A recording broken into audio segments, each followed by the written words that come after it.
Hello दोस्तों, तो कैसे हैं आप लोग। स्वागत है मेरा YouTube channel Rajiv railway hub में।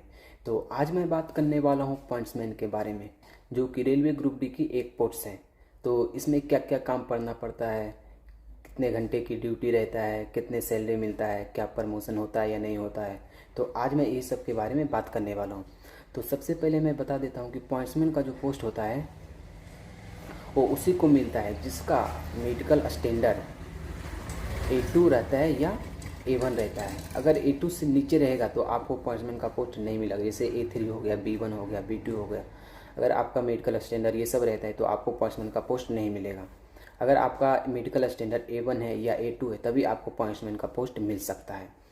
तो चलिए क्या क्या काम करना पड़ता है। तो पॉइंट्समैन का 2-3 काम रहता है। पहला तो हो गया संटिंग करना, दूसरा हो गया गाड़ी का एक्सचेंज करना, और तीसरा काम हो गया गाड़ी को स्टेबल करना और रेडी करना। तो संटिंग क्या होता है। तो संटिंग जब कोई मालगाड़ी या सवारी गाड़ी को हम इंजन काट कर अलग करते हैं या इंजन को जोड़ते हैं तो उसे ही संटिंग कहते हैं। संटिंग करने में रिक्स भी है, थोड़ा थोड़ा नहीं बहुत रिक्स है, क्योंकि कभी कभी आपने सुना भी होगा कि संटिंग करते समय पॉइंट्समैन का मृत्यु हो गया, बफर से दबकर मर गया। अगर आप लापरवाही करोगे तो कुछ भी हो सकता है, इसमें जान भी जा सकता है, इतना खतरनाक है संटिंग। अगर आप ध्यान से करोगे तो कुछ नहीं होगा। तो ये रहा संटिंग, क्योंकि उसकी इसमें अंदर जाकर पाइप जोड़ना पड़ता है, अंदर घुसकर पाइप जोड़ना पड़ता है। उसमें कई बार क्या थोड़ा सा मिस्टेक के कारण दब जाता है तो मृत्यु हो जाता है। अब गाड़ी एक्सचेंज करना। गाड़ी एक्सचेंज करना तो बोले जब कोई गाड़ी आता है तो उसको झंडा दिखाना पड़ता है, फ्लैग दिखाना पड़ता है। ये गाड़ी एक्सचेंज हो गया। और क्या काम है। तो और काम है जब कोई मालगाड़ी स्टेशन पर आ गया हो और वो आगे नहीं जा अभी नहीं जाने वाला हो, वह एक दिन 2 दिन 3 दिन के बाद जाने वाला हो, तो उसको स्टेबल करना पड़ता है। स्टेबल किससे करते हैं। तो उसमें क्या होता है, लकड़ी के गुटके होते हैं, पच्चड़ जिसे बोलते हैं। चैन रहता है, तो 2-2 गुटके आगे 2-2 गुटके पीछे, सबसे लास्ट में और सबसे आगे में लगाना पड़ता है। और एक एक चैन आगे और सबसे पीछे बांधना पड़ता है, चक्के में लपेट कर, व्हील में लपेट कर। अगर वो गाड़ी जाने वाला हो, अगर वो उसका स्टॉप आ गया तो फिर चैन को खोला जाता है, गुटके हटाया जाता है और फिर उसको रेडी करना है। रेडी कैसे करते हैं। तो इंजन शुरू से लेकर अंत तक उसको देखना पड़ता है कि कहीं कोई ब्रेक जाम तो नहीं है। ये सब करना पड़ता है और क्लेम भी करना पड़ता है। तो ये होगा पॉइंट्समैन का काम। अब आइए पॉइंट्समैन का कितने घंटे का ड्यूटी रहता है। तो पॉइंट्समैन का ड्यूटी 12 घंटा भी रहता है, 8 घंटा भी रहता है। तो होता क्या है, बड़ा स्टेशन जैसे बड़ा बड़ा जंक्शन हो गया, वहाँ पे पॉइंट्समैन की ड्यूटी 8 घंटा होता है, क्योंकि बड़े स्टेशन पे संटिंग बहुत ज़ोर शोर से चलती है, बहुत ज़्यादा संटिंग रहता है। इसीलिए बड़े स्टेशनों पे ड्यूटी 8 घंटा रहता है। 8 घंटा की ड्यूटी 3 शिफ्ट में होते हैं। पहला शिफ्ट 8 से 4 होता है, फिर 4 से 12 होता है और 12 से सुबह 8 बजे तक होता है। और छोटे स्टेशन पे क्या रहता है, संटिंग बहुत कम रहता है। 2 दिन पे 3 दिन पे कभी कभी करना पड़ता है। छोटे स्टेशन पे सिर्फ गाड़ी एक्सचेंज ही करना पड़ता है। तो छोटे स्टेशन पे 12 घंटा ड्यूटी रहता है। तो 12 घंटा ड्यूटी मजाक नहीं है, बहुत होता है 12 घंटा ड्यूटी। और क्या है, पॉइंट्समैन को नाइट ड्यूटी भी करना पड़ता है।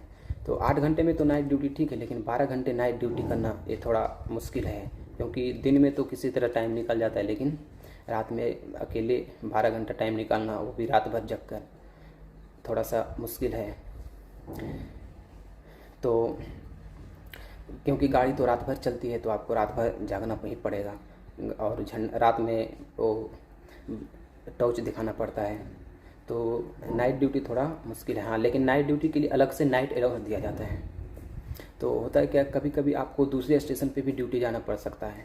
दूसरे स्टेशन पे अगर आप ड्यूटी जा रहे हो, अगर आपका स्टेशन से वो स्टेशन की दूरी 8 किलोमीटर से अधिक है तब आपको टीए मिलेगा। अगर 8 किलोमीटर से कम है तो आपको टीए नहीं मिलेगा। यानी कि दूसरे स्टेशन पे आप ड्यूटी करने जाओगे तो आपको अलग से टीए बनेगा। तो ये हो गया ड्यूटी का। अब आइए इसमें प्रमोशन क्या होता है। तो पॉइंट्समैन का जो प्रमोशन है, फ्यूचर इसका अच्छा रहता है, क्योंकि इस आगे चल के या station master, guard, train manager ये सब बनते हैं। देखिए ये रेलवे में क्या होता है, डिपार्टमेंट वैकेंसी 2 प्रकार का निकलता है। एक तो LDCE होता है, एक GDCE होता है। तो GDCE में क्या है, ऑल पोस्ट, जितने भी ग्रुप डी में पोस्ट है 16-17 पोस्ट सभी एलिजिबल होते हैं। तो GDCE में थोड़ा कंपटीशन ज़्यादा है।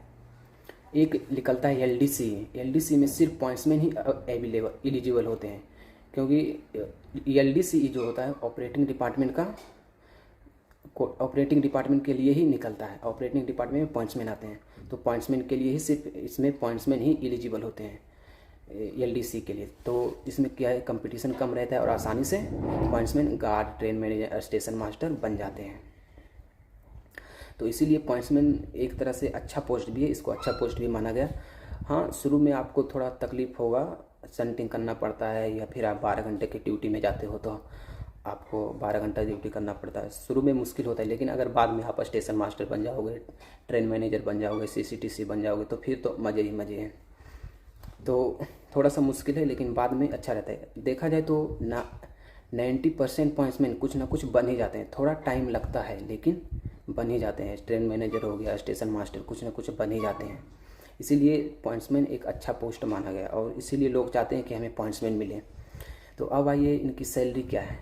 तो अगर आप शुरुआती में हो, आपका ज्वाइनिंग न्यू है, तो आपका सैलरी नाइट ड्यूटी मिलाकर 30 से 35 हज़ार के अप्रोक्स जाएगा।